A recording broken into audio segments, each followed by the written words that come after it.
Salut à tous, c'est Alex Molic. Alors j'espère que vous allez bien les amis, car aujourd'hui, on se retrouve pour une nouvelle petite vidéo. Si vous le permettez, on va reprendre le concept de 10 trucs sûrs. Mais cette fois-ci, on va s'attaquer à une autre marque italienne, mythique.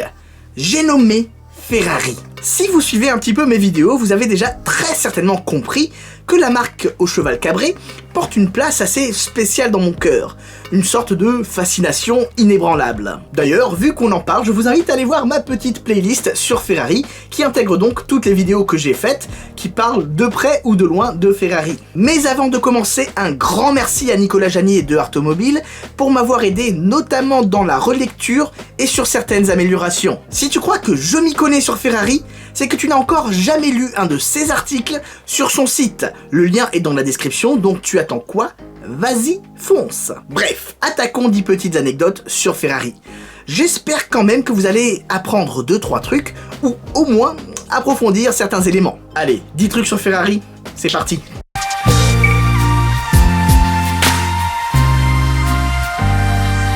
Et on va commencer très fort avec cette 10e anecdote.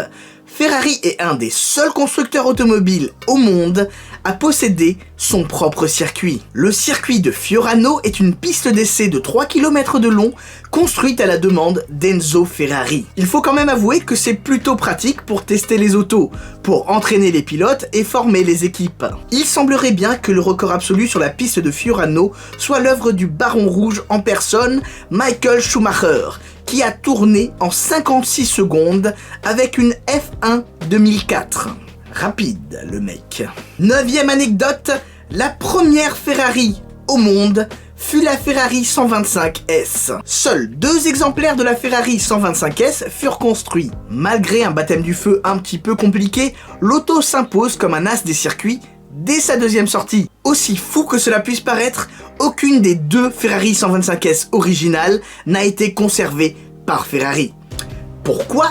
Car le constructeur italien a utilisé des pièces de ces modèles pour construire les modèles suivants. Ce qui veut donc dire que la Ferrari 125S que j'ai eu la chance de voir rouler à Goodwood pendant le Festival of Speed, ou encore qui a été utilisée pendant toutes les célébrations des 70 ans de Ferrari en 2017, n'était pas une vraie. Nuançons quand même, il s'agit tout de même d'une reconstruction officielle de Ferrari, avec un numéro de châssis et tutti quanti. 8e anecdote, Ferrari, ce n'est pas qu'un constructeur automobile. Ferrari, c'est une véritable marque internationale, avec son identité propre et une puissance de frappe hors du commun. Pour faire simple, aucun autre constructeur automobile ne bénéficie d'une telle image de marque au niveau mondial. Ceci explique en partie pourquoi, de façon générale, les véhicules de la marque italienne sont de véritables investissements, et qui parfois atteignent vraiment des sommes mirobolantes.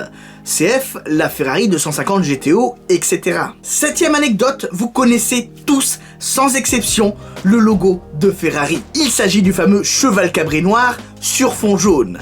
Jaune étant la couleur de la ville de Modène. Mais connaissez-vous l'origine de ce logo? L'histoire nous raconte qu'il s'agit de l'emblème de Francesco Baracca, un pilote d'avion de chasse italien qui a trouvé la mort pendant la Première Guerre mondiale. La famille de ce dernier suggéra à Enzo Ferrari d'utiliser cet emblème sur ses autos pour lui porter chance, chose qu'Enzo accepta en 1924. Et pourtant, ce n'est que 8 ans plus tard, en 1932, que le logo apparut pour la première fois sur des voitures Ferrari. D'ailleurs, le fond de l'emblème était blanc. C'est Enzo Ferrari qui a choisi plus tard de passer sur du jaune, couleur de la ville de Modène dont il est originaire. Et ainsi, tout simplement, une légende est née. 6e anecdote, parlons couleur. Dans l'inconscient collectif, une Ferrari, c'est rouge. Rouge et rien d'autre. Pourtant, de nos jours, avec l'avènement du tailor-made et l'excentricité des nouveaux clients, de nouvelles couleurs ont tendance à se démocratiser de plus en plus. Mais saviez-vous que le rouge Rosso Corsa était la couleur imposée aux écuries italiennes par la FIA, tout comme le British Racing Green pour les Anglais ou le bleu de France pour les Français? Or, comme Ferrari est une marque qui s'est construite autour du sport automobile, le rouge avait la préférence des clients. Logique, tu me diras. Ceci dit, j'ai entendu à de nombreuses reprises des rumeurs qui nous disent que Enzo Ferrari préférait le jaune de sa ville de Modène, sur ses voitures, et que le jaune serait, selon lui, la véritable couleur de Ferrari. Pour en avoir discuté avec pas mal de potes bien calés sur le sujet, il n'y a, pour ainsi dire, aucune trace de cette histoire. Ce qui me fait dire que c'est très probablement une légende urbaine. 5e anecdote, vu que l'on parle de course, Ferrari fait partie de ces marques avec un riche et illustre passé en sport automobile. Depuis 1947, ce sont plus de 5000 trophées qui ont été gagnés par des Ferrari à travers le monde et dans tout type de compétition. Nous pouvons compter dans cet illustre palmarès de marque 9 victoires aux 24 heures du Mans, 8 victoires au Mille Miglia et plus de 200 victoires en Formule 1. D'ailleurs, Ferrari est une des seules écuries à avoir pris part à tous les championnats du monde de Formule 1 depuis la création de la discipline. Quand même, c'est pas mal.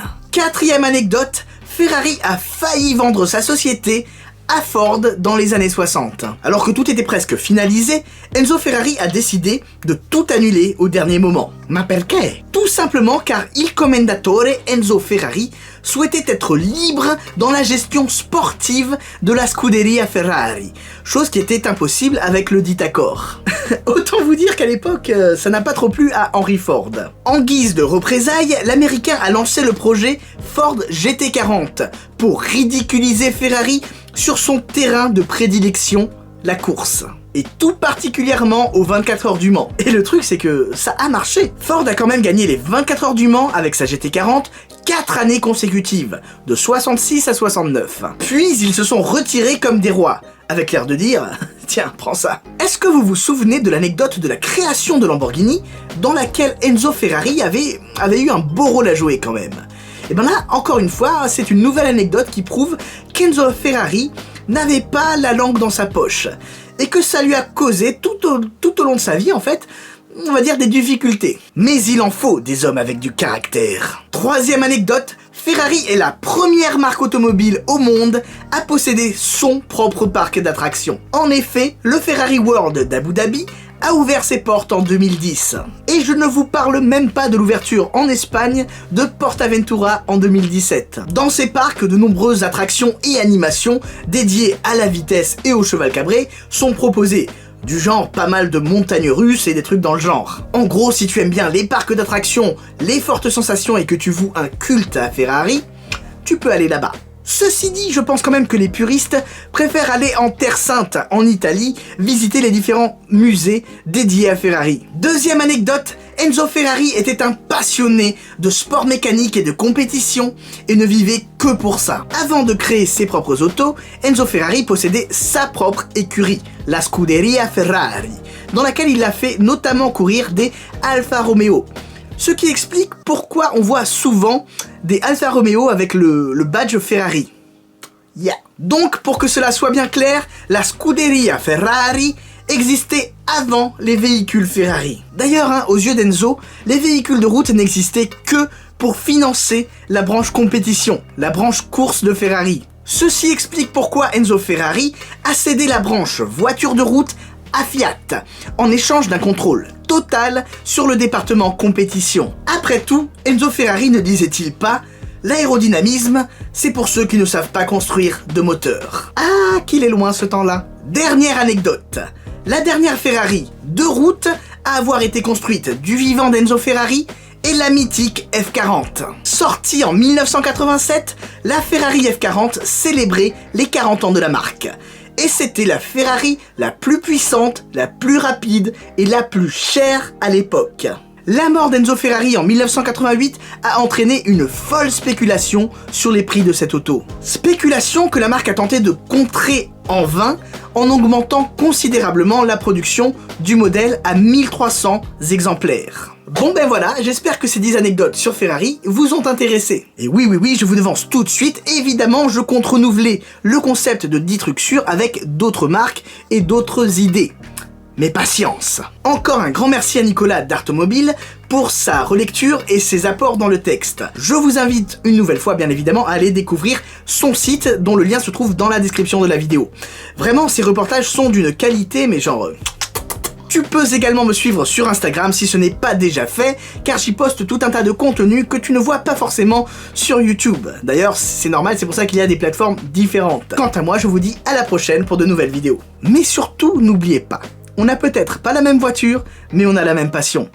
Sur ce, je vous dis à très bientôt. Ciao, ciao.